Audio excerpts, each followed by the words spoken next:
Okay ka lang ba, Mari? Hindi mo na napigilang maluha. Sobrang saya dahil sa wakas mapaparusahan rin yung lalaki nagpahirap sa'yo ng mahabang panahon.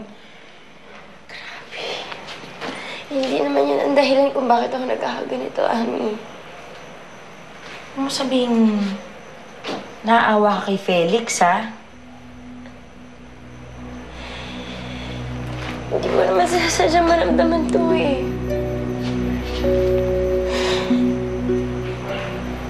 Nung makita ko siya kanina, hindi ko kaya makita siyang ganon. Parang may mali sa mga pangyayari kanina. Melissa, tama lang kay Felix ang makulong. Baka naman nakakalimutan mo. Malaking kasalanan niya sa'yo. Alam ko naman yun. Pero malaking parte pa rin siya ng buhay ko. Minahal ko si Felix. Mahal ko pa siya.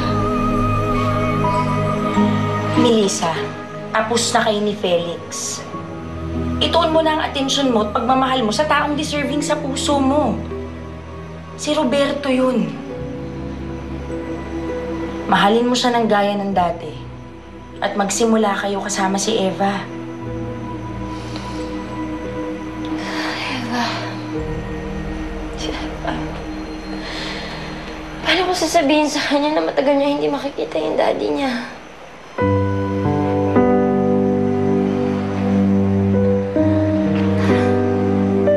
Lola, matagal pa po ba tayo dito? Baka po kasi mainip si Peaches eh. Matatapos na siguro yung hearing. Maya-maya lang siguro nandyan na ang mami mo. Lola, ano po yung hearing? Alam mo, ikaw talaga, lumalaki ka na kaya ang dami mo ng tanong. Sa ngayon, hindi mo pa maintindihan ang ibig sabihin ng hearing.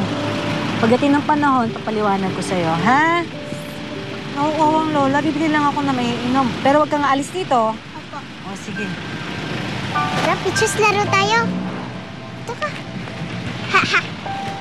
Oo, bawal dyan. Dito lang, dito lang. Dito lang, dito lang. Oo. Oh. Dito tayo, dito tayo, dito tayo. Come, come, come. Peaches, parang si Daddy